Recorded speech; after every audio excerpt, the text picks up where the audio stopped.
तो मूवी के स्टार्ट होते ही हमें बताया जाता है कि आज से तकरीबन 5 साल पहले गॉडजिला और कोंग की बहुत बड़ी फाइट हुई थी, जहां पर गॉडजिला कोंग को हराने के बाद समंदर की गहराइयों में चला गया था। और बस उसी दिन के बाद गॉडजिला का कुछ भी पता नहीं चल पाया, किसी ने नहीं देखा उसे। और उसके बाद हमें 5 साल बाद का सीन दिखाया जाता है, जहाँ पर हम एक आइलैंड को देखते हैं जो कि कोंग का घर था असल में। और यहाँ पर हम देखते हैं कि कोंग का साइज अब पहले से काफी बड़ा हो गया है। इसके बाद कोंग सोकर उठता है और पानी में काफी इंजॉय करता है। वहीं पर हम एक छोटी बच्ची को देखते हैं जो कोंग को काफी अच्छी लगती थी। वो दोनों काफी अच्छे फ्रेंड्स भी थे और कोंग उस बच्ची की कोई बात नहीं टालता था, उसकी सारी बातें मानता था। लेकिन ये बच्ची ना तो बोल सकती है और ना ही कुछ सुन सकती है। और यहाँ पर हम कोंग को बहुत ज्यादा अग्रेसिव पाते हैं। कोंग बहुत ज्यादा गुस्से में होता है और वो एक ट्री को उखेड़ कर आसमान की तरफ फेंकता है, जिससे एनर्जी वॉल टूट जाती है। और यहाँ पर हम ये जान पाते हैं कि असल में कोंग को इस टाउन के नीचे रखा गया था ताकि गॉडजिला फिर से वहाँ पर ना आ जाए, क्योंकि ये दोनों टाइटन्स एक दूसरे को फील कर सकते हैं, तो कहीं ये दोबारा से न लड़ पड़े। अब क्योंकि कोंग पहले से काफी बड़ा हो गया था साइज में, इसीलिए डिसाइड किया जाता है कि उसे यहाँ से कहीं और शिफ्ट कर दिया जाएगा। इसके बाद हमें एक लड़का दिखाया जाता है जो कि एक कंपनी के लिए काम करता था और वो बेसिकली एक हैकर भी था। और जिस कंपनी में वो काम करता था वो काफी मॉडर्न चीजें बनाया करती थी, लाइक मशीन्स, रोबोट्स एक्सेट्रा। लेकिन उस हैकर को अपनी कंपनी पर थोड़ा बहुत डाउट होता है कि कंपनी कोई ऐसी चीज बना रही है जो नहीं बनानी चाहिए। इसीलिए वो कंपनी का सारा डाटा हैक कर लेता है, जिससे उसे पता चलता है कि ये कंपनी किसी काफी बड़े ऑब्जेक्ट को हांगकांग शिफ्ट कर रही है।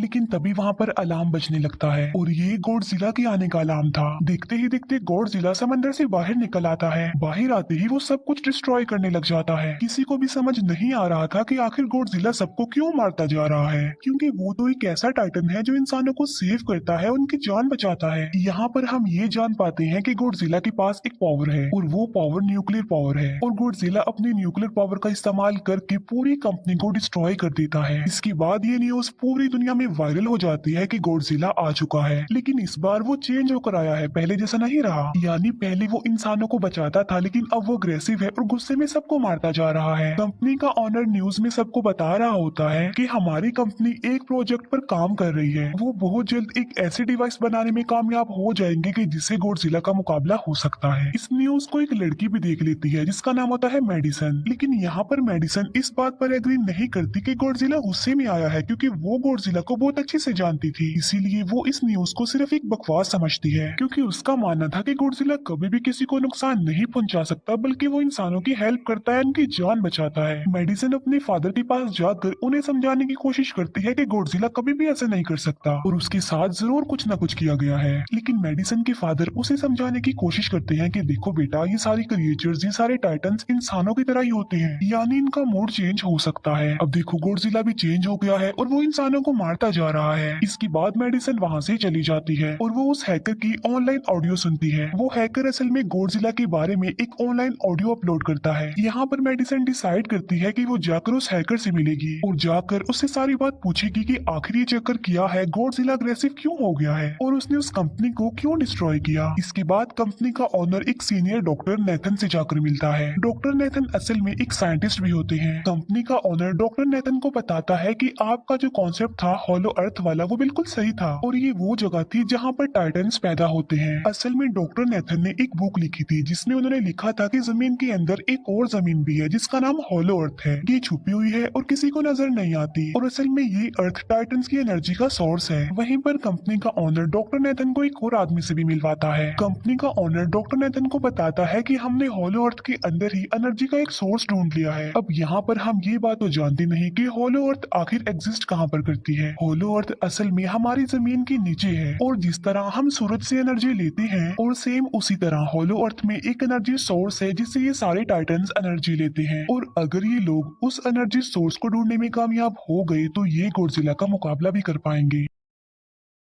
डॉक्टर नेथन उनसे पूछता है कि आखिर हम उस हॉलो अर्थ तक जाएंगे कैसे, क्योंकि अब से कुछ साल पहले मेरे भाई ने भी वहां पर जाने की कोशिश की थी लेकिन वो नहीं जा पाया और मर गया। यहाँ पर हम ये बात भी जान पाते हैं कि हॉलो अर्थ में ग्रेविटी नहीं होती, इसीलिए वहाँ पर हर चीज हवा में उड़ने लगती है। जिस पर कंपनी का ऑनर डॉक्टर नेथन को कहता है कि आपको इस बारे में फिक्र करने की कोई जरूरत नहीं है, क्योंकि हमारी कंपनी ने एक एंटी ग्रेविटी कार बनाई है जिसकी मदद से हम वहाँ यानी हॉलो अर्थ पर जाएंगे। कंपनी का ऑनर ये भी बताता है कि हर टाइटन टाइटन्स में एक एबिलिटी होती है जिसकी मदद से हर टाइटन अपने घर को ढूंढ सकता है, इसीलिए हमें एक कॉन्ग की हेल्प लेनी चाहिए। इसके बाद डॉक्टर नेथन अपनी एक फ्रेंड जो कि डॉक्टर भी थी उससे मिलते हैं और ये फीमेल डॉक्टर कॉन्ग की देखभाल भी करती थी। डॉक्टर नेथन उस फीमेल डॉक्टर को समझाने की कोशिश करते हैं कि हमें कॉन्ग को उसके घर पर भेजना चाहिए और उसका घर होलो अर्थ है क्योंकि हम उसे ज्यादा टाइम के लिए यहाँ पर नहीं रख सकते और अगर वो यहाँ से बाहर निकला भी तो गॉडजिला उस पर अटैक कर देगा, इसीलिए कॉन्ग सिर्फ होलो अर्थ में ही सेफ रह सकता है। अब थोड़ी बहस के बाद फाइनली वो फीमेल डॉक्टर भी इस बात के लिए एग्री हो जाती है क्योंकि इसके अलावा उनके पास और कोई ऑप्शन जो नहीं था। फिर ये लोग अपनी पूरी आर्मी के साथ कॉन्ग को होलो अर्थ की तरफ ले जाने लगते हैं। कॉन्ग को ये लोग चेन से बांध कर ले जा रहे थे। कॉन्ग की फ्रेंड यानी वो छोटी बच्ची कॉन्ग से इशारों में बातें करती है। बच्ची बताती है कि कॉन्ग को गुस्सा आ रहा है क्योंकि उसे जंजीरों से बांधा हुआ है। आर्मी का लीडर उस फीमेल डॉक्टर को कहता है कि हम गॉडजिला के रास्ते से नहीं गुजरेंगे और हम किसी दूसरे रास्ते से ही जाएंगे ताकि गॉडजिला को पता न चल पाए, जिस पर वो फीमेल डॉक्टर कहती है कि जी हाँ बिल्कुल हमें ऐसा ही करना चाहिए क्योंकि गॉडजिला और कॉन्ग की काफी पुरानी दुश्मनी है क्योंकि वो दोनों ही खुद को मॉन्स्टर्स का किंग समझते हैं और अगर वो दोनों एक दूसरे के सामने आ जाते हैं तो तबाही मचा देंगे। फिर हम मेडिसन को देखते हैं जो कि अपनी फ्रेंड को लेकर उस हैकर से मिलने जाती है। यहाँ पर वो हैकर उन लोगों को बताता है कि असल में कंपनी एक काफी बड़ी चीज बना रही है और उस चीज को बनाकर हांगकांग शिफ्ट कर दिया जाएगा, लेकिन गॉडजिला को ये बात पसंद नहीं आई, इसीलिए उसने उस कंपनी पर अटैक करके उसे डिस्ट्रॉय कर दिया। फिर हम देखते हैं कि कॉन्ग वाली शिप में अलार्म बजने लगा है। वो बच्ची फीमेल डॉक्टर को बता रही होती है कि गॉडजिला आ रहा है। डॉक्टर नेथन कहता है कि अब क्योंकि गॉडजिला बाहर आ रहा है तो हमें कॉन्ग को भी आजाद कर देना चाहिए, यानी उसकी चेन्स खोल देनी चाहिए ताकि वो गॉडजिला का मुकाबला करके हम सबको बचा ले। और अब फाइनली गॉडजिला बाहर आ जाता है जो एक शिप को डिस्ट्रॉय करते हुए आगे बढ़ रहा था उन लोगों की तरफ। जब कॉन्ग को पता चलता है कि गॉडजिला आ रहा है तो वो जोर से चिल्लाने लगता है, लेकिन उसे तो चेन से बांधा गया था। फिर ये लोग गॉडजिला पर रॉकेट और मिसाइल से अटैक करते हैं जिसका गॉडजिला पर जरा भी असर नहीं होता। जो उन लोगों की प्लेन्स होते हैं गॉडजिला उन्हें भी डिस्ट्रॉय कर देता है और अब गॉडजिला कॉन्ग वाली शिप की तरफ बढ़ रहा था। गॉडजिला उन लोगों की सारी शिप्स को डिस्ट्रॉय कर देता है और यहाँ पर गॉडजिला उनके शिप को पलट देता है जिससे कॉन्ग और बाकी लोग समंदर में डूबने लगते हैं। फिर वो लोग कॉन्ग की चेन्स को खोल देते हैं ताकि कॉन्ग गॉडजिला का मुकाबला करके उन सबको बचाए। फिर गॉडजिला और कॉन्ग की ग्रेट वॉर होती है जिससे कॉन्ग गॉडजिला को समंदर में काफी नीचे फेंक देता है। फिर वो पलटी हुई शिप को सीधा करता है ताकि सब लोगों की जान बच सके, लेकिन गॉडजिला एक बार फिर से उठता है और वो उस शिप की तरफ जा रहा था जिसमें वो बच्ची थी और यहाँ पर कॉन्ग एक शिप से दूसरी शिप पर जंप करके फाइनली उस शिप तक पहुंच जाता है जहाँ पर गॉडजिला आ रहा था। यहाँ पर कॉन्ग गॉडजिला को एक जोरदार पंच मारता है। फाइट बैक करते हुए गॉडजिला भी कॉन्ग को मारता है जिससे कॉन्ग नीचे गिर जाता है। कॉन्ग एक बार उठकर फिर से गॉडजिला को मारता है और गॉडजिला जाकर समंदर में गिरता है। इस बात से गॉडजिला को काफी गुस्सा आ जाता है और यहाँ पर वो अपनी पावर यानी न्यूक्लियर पावर का इस्तेमाल करता है। ये देखकर कॉन्ग जल्दी से अपनी जान बचाने के लिए पानी में कूद जाता है। गॉडजिला की जो न्यूक्लियर पावर की लाइट होती है वो हर जगह फैल जाती है। सब लोग उसे देखकर काफी हैरान रह जाते हैं और यहाँ पर हमें अंदाजा हो जाता है कि गॉडजिला कितना ज्यादा पावरफुल है। फिर समंदर के अंदर ही उन दोनों के बीच फाइट होने लगती है। गॉडजिला तो पानी में सांस ले सकता था, लेकिन कॉन्ग जो कि इंसानों की तरह था वो पानी में सांस नहीं ले सकता था, इसीलिए कॉन्ग हारता हुआ नजर आ रहा था।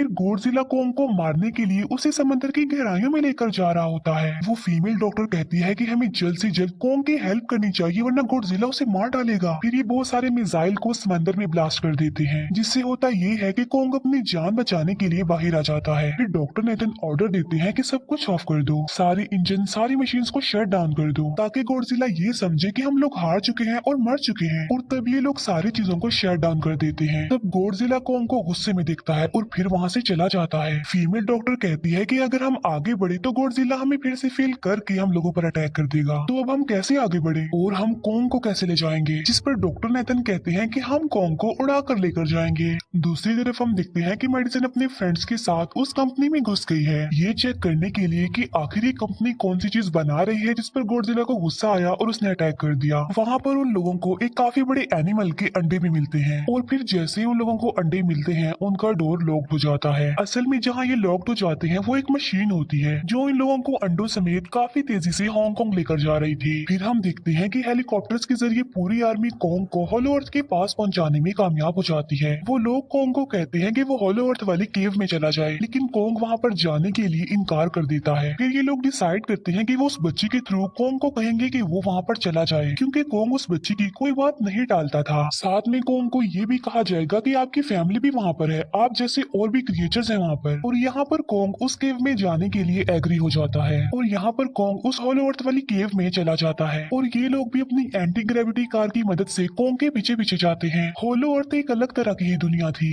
अब क्योंकि उन लोगों के पास एंटी ग्रेविटी कार्स थी इसीलिए उनकी जान बच जाती है। और होलो अर्थ में अलग अलग तरह के मॉन्स्टर्स भी थे और तभी एक फ्लाइंग मॉन्स्टर उनकी एंटी ग्रेविटी कार पर अटैक कर देता है। वो मॉन्स्टर उस बच्ची पर भी अटैक करने वाला होता है लेकिन कोंग उस मॉन्स्टर को पकड़ लेता है और उसे मार डालता है और बाद में उस मॉन्स्टर का सर ही धड़ से अलग कर देता है। इसके बाद कोंग तेजी से आगे बढ़ने लगता है जबकि बाकी सब भी कोंग के पीछे पीछे जाते हैं। अब होलो अर्थ पर ग्रेविटी ना होने की वजह से वहाँ के सारे पत्थर हवा में उड़ रहे होते हैं। मेडिसन और उसके फ्रेंड्स हांगकांग पहुंच जाते हैं और यहाँ पर उन लोगों को उस कंपनी के सीक्रेट वेपन के बारे में पता चल जाता है। गॉडजिला को मारने के लिए इस कंपनी ने एक और गॉडजिला बनाया है और इस नए गॉडजिला का नाम होता है मेगा गॉडजिला। और इस मेगा गॉडजिला को कंट्रोल करने वाला वो आदमी होता है जिसे उस कंपनी के ऑनर ने डॉक्टर नेथन से मिलवाया था। मेगा गॉडजिला की पावर्स को चेक करने के लिए वहाँ पर एक स्कल क्रॉलर को छोड़ दिया जाता है। मेगा गॉडजिला यहाँ पर अपनी पावर्स का इस्तेमाल करके स्कल क्रॉलर को मार डालता है लेकिन यहाँ पर एक गड़बड़ हो जाती है और वो ये कि उन्हें मेगा गॉडजिला को चलाने के लिए और ज्यादा पावर चाहिए थी और वो पावर सिर्फ और सिर्फ हॉलो अर्थ में थी। और यही वजह थी कि कंपनी का ऑनर उस एनर्जी सोर्स उस पावर को ढूंढ रहा था ताकि वो मेगा गॉडजिला को दोबारा से जिंदा कर सके। इसके बाद हम देखते हैं कि मेगा गॉडजिला एक्टिवेट हो गया है। मेगा गॉडजिला के जिंदा होते ही गॉडजिला उसे फील कर लेता है और इसीलिए वो हांगकांग जहाँ पर वो मेगा गॉडजिला था उसी तरफ बढ़ने लगता है। होलो अर्थ दिखने में काफी खूबसूरत थी और होलो अर्थ में जो एनर्जी सोर्स था वो एक पहाड़ में था। कोंग उस पहाड़ की तरफ जाता है और उसके डोर को ओपन कर देता है और जोर से दौड़ता है। कोंग को वहाँ पर एक वेपन मिल जाता है जो कि एक एक्स थी और ये एक्स कोई नॉर्मल एक्स नहीं होती बल्कि ये गॉडजिला की बॉडी से बनाई गई होती है जो कि बहुत पावरफुल होती है। कोंग उस एक्स को लेकर एक जगह पर बैठ जाता है बिल्कुल किंग की तरह। गॉडजिला जो कि हांगकांग पहुंच गया था और अब वो मेगा गॉडजिला की तरफ बढ़ रहा था जिससे सब लोग अपनी जान बचाने के लिए इधर उधर भागने लगते हैं। दूसरी तरफ कोंग को एनर्जी सोर्स भी मिल जाती है और यहाँ पर उसे ये भी पता चलता है कि एनर्जी सोर्स उसकी एक्स को भी चार्ज कर सकता है क्योंकि उसकी एक्स चार्ज होने के बाद ही चल सकती है और चार्ज होने के बाद वो और ज्यादा पावरफुल हो जाती है। गॉडजिला को ये बात भी पता चल जाती है कि होलो अर्थ में कोई आया है जिससे गॉडजिला अपनी न्यूक्लियर पावर जमीन पर मारता है जिससे वो न्यूक्लियर पावर जमीन को फाड़ती हुई कोंग के पास पहुंच जाती है। कंपनी की एक फीमेल ऑनर उन लोगों के साथ ट्रिक करती है। वो इस एनर्जी का थोड़ा सा सैंपल अपनी कंपनी के पास भेज देती है ताकि वो लोग मेगा गॉडजिला को एक्टिवेट कर दें। हालांकि फीमेल डॉक्टर उसे ऐसा करने से मना करती है लेकिन वो उसकी एक नहीं सुनती और जब उस लड़की को रियलाइज होता है कि यहाँ पर गॉडजिला भी आने वाला है तो वो वहाँ से भागने लगती है लेकिन तभी कोंग उसकी कार को पकड़कर उसे डिस्ट्रॉय कर देता है। कोंग अपना एक्स लेकर गॉडजिला से लड़ने के लिए तैयार हो जाता है क्योंकि इस न्यूक्लियर पावर के जरिए गॉडजिला ने कोंग को लड़ने का इशारा दिया था। फिर कोंग वहाँ से भागते हुए हांगकांग हो जाता है। कोंग गॉडजिला पर अटैक करता है लेकिन बाय मिस्टेक उसकी वो एक्स एक बिल्डिंग में फंस जाती है और मौके का फायदा उठाकर गॉडजिला कोंग को नीचे गिरा देता है और यहाँ पर इन दोनों के बीच जबरदस्त फाइट होती है। गॉडजिला कई बार अपनी न्यूक्लियर पावर का इस्तेमाल करके कोंग को मारने की कोशिश करता है लेकिन कोंग बहादुरी से मुकाबला करते हुए हर बार बच जाता है। फिर कोंग अपनी एक्स से गॉडजिला पर अटैक करके उसे इंजर्ड कर देता है जिससे गॉडजिला को गुस्सा आ जाता है और वो अपनी न्यूक्लियर पावर का इस्तेमाल करके कोंग को दूर फेंकता है लेकिन कोंग अपनी एक्स की मदद से उस पावर को अपनी तरफ आने से रोक देता है। इन दोनों के बीच काफी देर तक फाइट चलती रहती है। अब क्योंकि गॉडजिला काफी ज्यादा पावरफुल था इसीलिए कोंग हारता हुआ नजर आ रहा था। गॉडजिला कोंग को इंजर्ड करके वहीं पर फेंक देता है और उसकी चेस्ट पर पैर रख के जोर से दहाड़ने लगता है। उसे देखकर कोंग भी जोर से दहाड़ने लगता है और तभी गॉडजिला कोंग को छोड़कर वहाँ से जाने लगता है। हम देखते हैं कि कंपनी के ऑनर को वो एनर्जी सोर्स मिल चुका था जिसके जरिए वो मेगा गॉडजिला को जगा दे। यहाँ पर हमें पता चलता है कि मेगा गॉडजिला से काफी पावरफुल है और उससे साइज में काफी बड़ा भी है लेकिन यहाँ पर मेगा गॉडजिला सब कुछ अपने कंट्रोल में कर लेता है। इसीलिए मेगा गॉडजिला सबसे पहले कंपनी के ऑनर को मारता है और बाद में उसके असिस्टेंट को भी मार डालता है। फिर मेगा गॉडजिला दीवार को फाड़ते हुए बाहर आ जाता है। गॉडजिला जब मेगा गॉडजिला को देखता है तो वो उसे लड़ने के लिए आगे बढ़ता है और उन दोनों के बीच काफी फाइट होती है। अब क्योंकि मेगा गॉडजिला काफी पावरफुल था इसीलिए गॉडजिला हारता हुआ नजर आ रहा था। मेगा गॉडजिला को बहुत ज्यादा मारता है और उसे नीचे गिरा देता है। मेडिसन और वो हैकर मेगा गॉडजिला की पावर्स को ऑफ करने की कोशिश करते हैं, लेकिन वहाँ पर सारी मशीन्स में कोर्स लगे हुए थे। दूसरी तरफ हमें कॉन्ग दिखाया जाता है जो कि लड़ने की वजह से काफी इंजर्ड हो गया था और उसकी हालत काफी खराब थी और वो ऑलमोस्ट मरने ही वाला था। वो बच्ची कॉन्ग की हार्ट बीट सुनती है तो सबको बताती है कि कॉन्ग की हार्ट बीट आहिस्ता आहिस्ता कम होती जा रही है, जिस पर डॉक्टर नेथन कहते हैं कि हमें कॉन्ग को बचाने के लिए उसे एक काफी बड़ा इलेक्ट्रिक शॉक देना होगा। और ये लोग कॉन्ग को शॉक उसी एंटी ग्रेविटी कार से देते हैं, जिससे कॉन्ग को काफी बड़ा झटका लगता है और वो दोबारा से उठकर खड़ा हो जाता है। वो बच्ची इशारों में कॉन्ग को कहती है कि देखो गॉडजिला हमारा दुश्मन नहीं है, वो हमारा फ्रेंड है, इसीलिए जाओ और उसकी हेल्प करो। तब कॉन्ग गॉडजिला को बचाने के लिए चला जाता है। मेगा गॉडजिला अपनी न्यूक्लियर पावर का इस्तेमाल करके गॉडजिला को बस मारने ही वाला होता है कि तभी वहाँ पर कॉन्ग आ जाता है और कॉन्ग यहाँ पर गॉडजिला को बचा लेता है। गॉडजिला फौरन समझ जाता है कि मुझे और कॉन्ग को साथ मिलकर लड़ना चाहिए, लेकिन मेगा गॉडजिला इतना ज्यादा पावरफुल था कि वो इन दोनों पर भारी पड़ रहा था। कॉन्ग को अपनी एक्स नजर आती है, लेकिन मुसीबत की बात तो ये है कि वो चार्ज नहीं होती। लेकिन कॉन्ग फिर भी उस एक्स से मेगा गॉडजिला पर अटैक कर देता है, लेकिन मेगा गॉडजिला कॉन्ग को मारता है और वो कॉन्ग को बस मारने ही वाला होता है कि तभी कॉन्ग उसे ऐसा करने से रोक लेता है। अब क्योंकि मेडिसन और उस हैकर से वो मशीन बंद नहीं हो रही थी जिससे मेगा गॉडजिला की पावर्स को कम किया जाए, इसीलिए वो गुस्से में आकर उस मशीन पर पानी डाल देते हैं, जिससे मेगा गॉडजिला थोड़ी देर के लिए ऑफ हो जाता है। और इसी बात का फायदा उठाकर गॉडजिला अपने न्यूक्लियर पावर के जरिए कॉन्ग के उस एक्स को चार्ज कर देता है और अब कॉन्ग के पास पावर आ चुकी थी, इसीलिए वो मेगा गॉडजिला को तबाह बर्बाद करके रख देता है। उसके हाथ पैर तोड़ देता है और उसके सारे बॉडी के पार्ट्स अलग अलग कर देता है और लास्ट में वो मेगा गॉडजिला का सर भी उखेड़ कर फेंक देता है। अब क्योंकि मेगा गॉडजिला मर चुका था तो सब कुछ नॉर्मल हो जाता है, लेकिन तभी गॉडजिला फिर से खड़ा हो जाता है और कॉन्ग भी अपनी एक्स लेकर गॉडजिला से लड़ने के लिए तैयार हो जाता है। अब क्योंकि उन दोनों ने एक दूसरे की हेल्प की थी, इसीलिए वो नहीं लड़ते। गॉडजिला वापिस समंदर में चला जाता है जहाँ से वो आया था, और जबकि कॉन्ग अब हमेशा के लिए होलो अर्थ में चला गया है और कॉन्ग उस छोटी बच्ची को भी अपने साथ वहाँ पर ले गया है। और इसी के साथ ही इस मूवी का यहीं पर एंड हो जाता है।